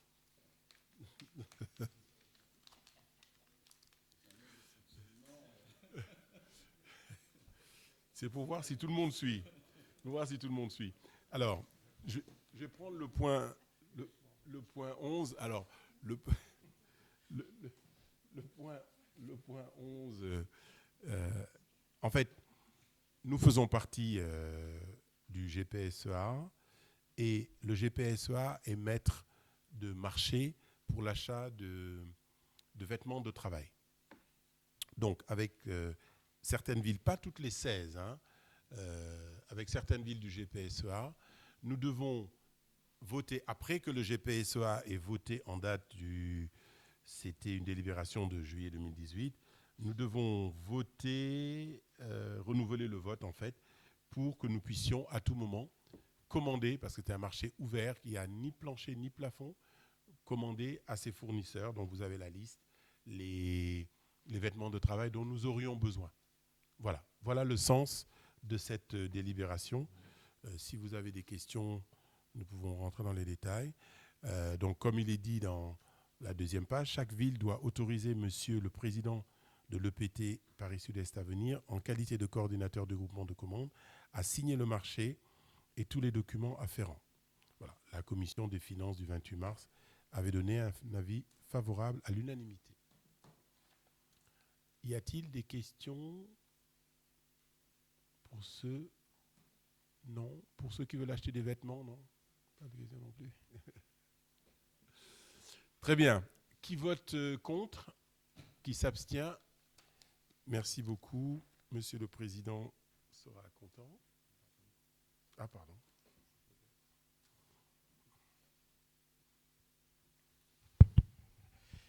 Eh bien, ça serait pour un dépôt d'autorisation de dépôt de subvention auprès du territoire, des territoires ruraux. Non, auprès du département au titre des territoires ruraux. DETR, ça veut dire dotation d'équipement des territoires ruraux. Parce que nous sommes un territoire rural. Voilà. Non, il y en a plusieurs. Santeny aussi. Les 5 du plateau Briard le sont. Oui. Noiseau aussi, de l'autre côté. Bon, il s'agit de la rénovation de l'éclairage par LED pour les bâtiments communaux, d'un montant de 121 624,71 €, soit 145 949,65 TTC. Et la subvention serait à la hauteur de 40% du montant prévisionnel. Voilà. Donc là, la stratégie, juste pour anticiper peut-être une question à venir. Donc là, d'abord, il s'agit de renouveler les LED dans les bâtiments. Par exemple, changer ces lampes qui ne sont pas allumées, d'accord, au tennis, dans des écoles, etc. Ça, c'est le premier point. Deuxièmement, il y a plusieurs dispositifs. Vous allez voter tout à l'heure pour une DSIL, c'est-à-dire la dotation de subvention à l'investissement locaux, etc., etc. Bon, nous essayons d'aller taper partout où se trouve l'argent. C'est la nouvelle stratégie. Donc, voilà. Donc, on y va. Donc, la somme qui est demandée, nous allons demander un tout petit peu, parce que parfois, les sommes sont plafonnées. D'autres, la DETR, par exemple, le secrétaire général de la préfecture me l'a confirmé l'autre jour, il n'y a que 450 000 € pour tout le département du Val-de-Marne. Donc, j'aime autant vous dire que les 100 000, nous sommes quasiment certains de ne pas les avoir. Voilà. C'est pour cela que nous demanderons d'autres subventions pour ces lettres. Combien de? Alors, là, c'est les bâtiments à l'intérieur. Hein. Là, c'est la demande pour la rénovation de l'éclairage dans tous les bâtiments communaux. Tennis, mais tous nos bâtiments. Hein. Non, c'est pas la voirie. Non, c'est pas encore la voirie. Surtout que dans la voirie, il y a une partie qui dépend encore du département. Sur la belle image. Comment? Qui va du stade à la nationale du 19, c'est le département.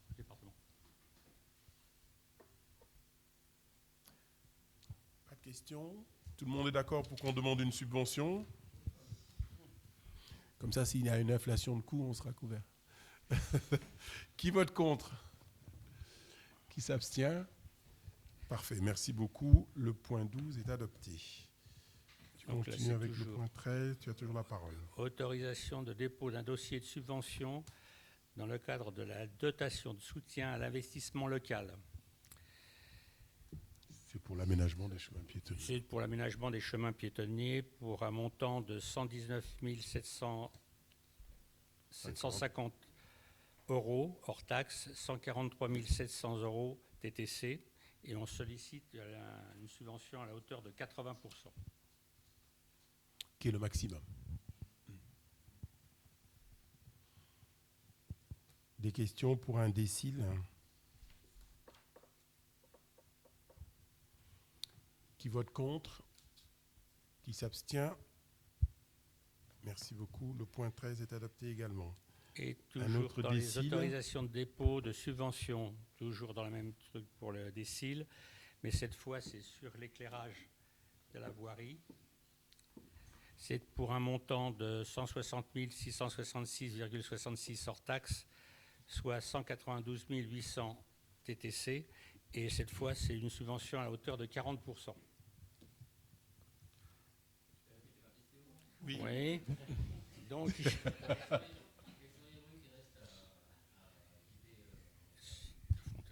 alors, il y a...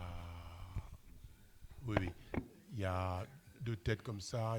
Il reste une partie sur Belle Image. Ça dépend du département. Non, globalement, Fontaine Froide, quelques petites, entre guillemets, rues à côté du service technique, la rue de derrière les Clous. Je crois que c'est encore en chemin, pardon, oui, chemin derrière les Clous. Voilà, enfin, il y a quelques rues. C'est les 7% qui restent, quoi, qui nous restent. En fait, il reste, c'est très peu de reste. Il ne restera plus que la voirie qui est ici et la rue du Pressoir ici, pour l'exercice 2025. 2024. Des questions? Ça va? On vote? Qui vote contre? Qui s'abstient? Parfait. Le point 14 est adopté également. Merci beaucoup, Jean-Luc. Nous passons au point 15. Donnons la parole à Madame Ferreira. Il faudra peut-être lui tenir le micro. Non, c'est bon, j'ai une deuxième main, ça va. Non. Il s'agit de l'approbation du règlement intérieur des chantiers jeunes. Donc, le principe des chantiers jeunes est de permettre aux jeunes de la commune de participer au développement local, à l'aménagement et l'entretien d'espaces naturels et d'équipements publics. Les chantiers jeunes sont également des outils pédagogiques qui permettent aux jeunes qui y participent de se mettre en situation de travail. En contrepartie du travail accompli et après validation, les jeunes pourront bénéficier d'activités gratuites organisées par le service jeunesse, à hauteur de l'aide financière accordée. Donc vous avez tout le règlement et dedans, c'est inscrit qu'il y a 80% selon une tranche d'âge et voilà. Dans ce cas, l'équipe pédagogique veille à la cohérence entre le travail accompli et les activités de loisirs offertes afin de respecter un juste équilibre et empêcher toute forme d'exploitation des jeunes. Pour information, la commission Affaires scolaires, enfance et jeunesse, réunie le 30 mars 2023, a émis un avis favorable à la majorité. Est-ce que vous avez des questions ? Oui, on a une réflexion en tout cas, et peut-être aussi des questions.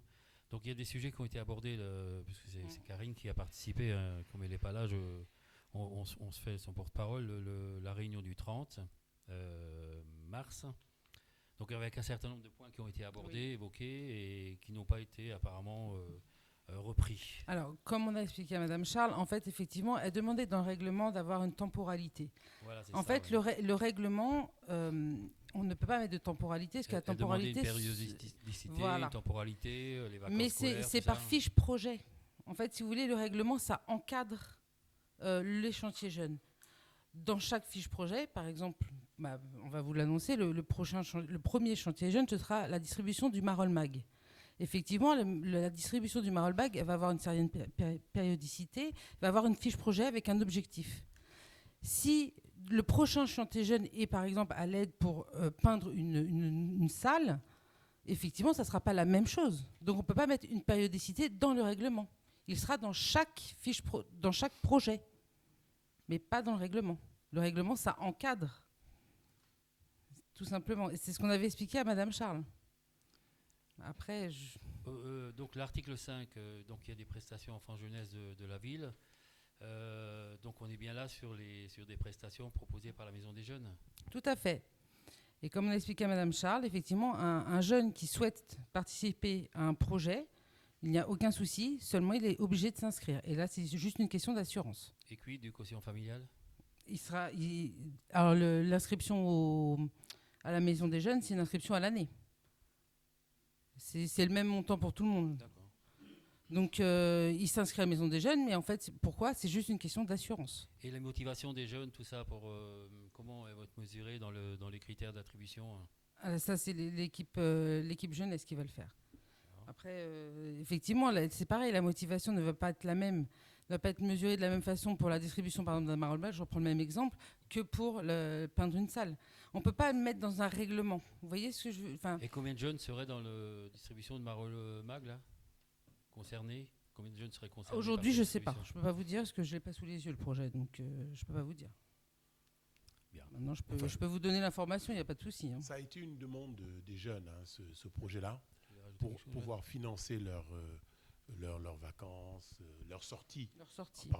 Ensemble. Donc, bien entendu, nous veillerons à ce que tous les Marolais reçoivent le magazine. Ils seront encadrés par des adultes de la Maison des Jeunes. Il y avait une tentative qui avait eu lieu, qui avait été infructueuse. Nous y veillerons et nous comptons, responsabiliser les jeunes, leur faire confiance, et puis nous ferons tout pour que ce soit un succès. En fait, quand on parle de règlement intérieur et qu'on parle de temporalité ici, c'est justement de pouvoir, à l'intérieur du règlement intérieur, fixer les temps, ou du moins les différentes tranches de travail des jeunes à l'intérieur de l'encadrer au sein du règlement intérieur. Et là, en fait, il y a à aucun moment dans le règlement intérieur, on ne parle de ça va se faire de temps à temps. Ça va. Et la réponse, aller, c'est ça va Et parce dans qu'en la fait, fiche projet. ça va dépendre des projets. Donc, à chaque fois, dans le règlement intérieur, on aura un projet, hop, on inclura une fiche projet dans le... Mais comme ça soit, par exemple, quand on fait le règlement intérieur, par exemple, du périscolaire, on ne dit pas qu'ils vont faire telle activité, faire tant de sorties par an. Et ben ça, c'est le même principe, en fait. Ça encadre, et ensuite, à l'intérieur, on intègre des fiches projets dans lesquelles, là, effectivement, il y a des objectifs et il y a une temporalité.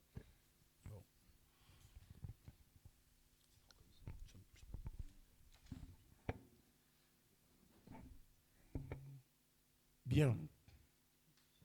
D'autres questions sur le sujet? Nous passons au vote. Qui vote contre? Qui s'abstient? 3 abstentions. Merci. Le point 15, le dernier point de l'ordre du jour, est validé.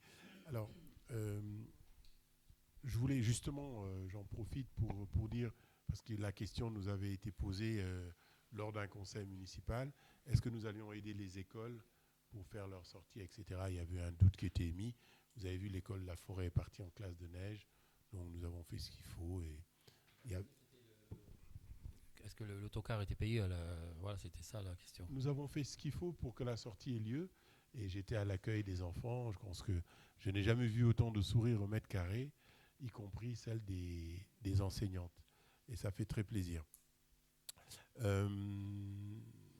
Juste, je reviens sur l'énergie. J'ai retrouvé mon fichier. Je ne sais pas si... Non, vous l'avez éteint? C'est mort. Le temps que ça parte...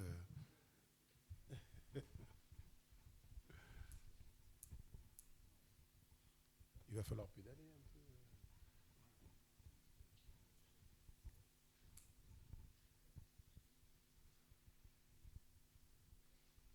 Vous voyez, on économise tout. Vous voyez, on n'a même pas fini de parler que l'écran était là. Voilà. Alors, donc, nous avons pris dans le détail du budget que vous avez reçu des points énergie. Et en fait, partant pour l'électricité de ces 110 000, donc l'augmentation que nous a donnée le CIGEP, c'était plus 147%. Donc ici, donc je fais un petit calcul pour que ce soit clair. Donc ces 110 000, c'est 50 000 en éclairage public et 60 000 en bâtiment. Plus les 147 000, ça fait 73 000 et 88 000. Donc là, pour les bâtiments, nous arrivons à 148 000. Et ici, nous divisons par 2, puisque l'électricité, l'éclairage public est éteint 50% du temps.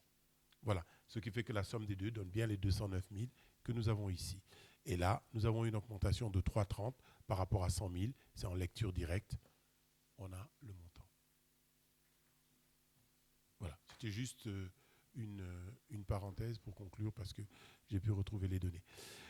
Bien, écoutez, nous arrivons au terme de ce conseil municipal. Alors, Alphonse, 2 secondes. On n'a pas envoyé de questions, mais j'aurais quand même une petite question, même si je n'ai pas la réponse tout de suite. Ça ne vous dérange pas? Si on peut répondre, on peut répondre. L'autre jour, je roulais en direction de Santeny, à la hauteur du Grand Potager, appel de phare. Je continue devant un stade, appel de phare, je dis tiens, qu'est-ce qui se passe? Contrôle de vitesse, et effectivement, je vois le chef de la police pluricommunale faire des contrôles avec ses jumelles. Alors la question c'est la suivante, est-ce que quelle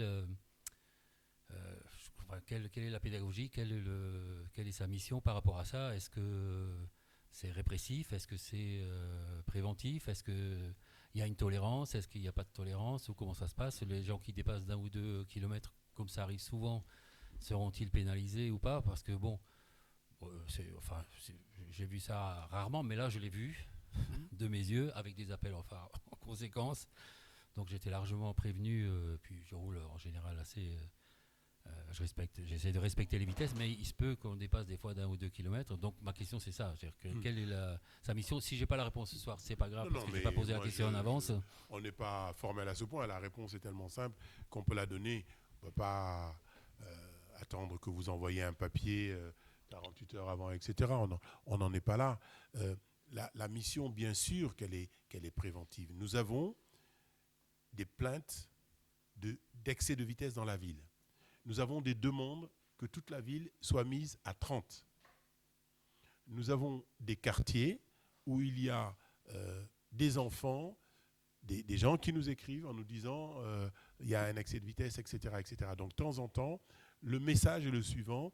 Alors, il y a une tolérance de 10%, d'accord, mais de temps en temps, est de dire qu'il y a une police, attention, on est surveillé, et de temps en temps, ça peut taper au portefeuille. On peut parler aussi des sens interdits. Il y a des gens qui prennent des sens interdits, d'accord. Il y a des gens qui prennent des sens interdits, des ronds-points à l'envers. Voilà. Et donc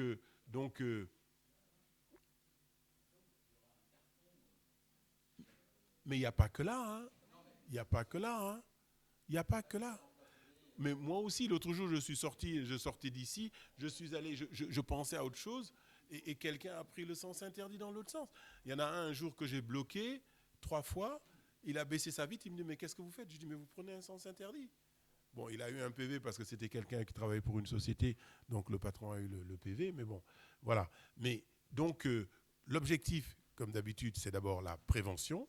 Il y a des dialogues. Quelqu'un m'a appelé, par charité, je ne citerai pas son nom, mais quelqu'un m'a appelé tout à l'heure en me disant oh là là, quelle honte j'ai eue, je me suis fait arrêter par la police, je n'ai pas respecté le stop et tout ça et tout ça. Et puis ils ont vu que bon, j'étais de bonne foi et puis j'étais assez âgé, donc ils m'ont laissé partir. Donc il y a de la prévention, mais il y a aussi de l'exagération.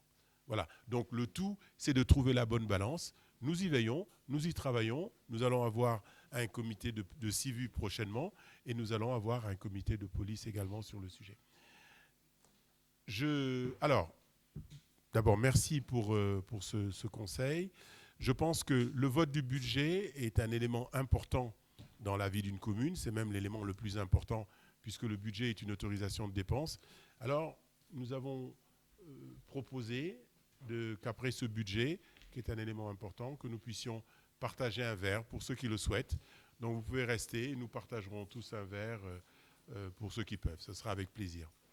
Merci beaucoup et bonne soirée.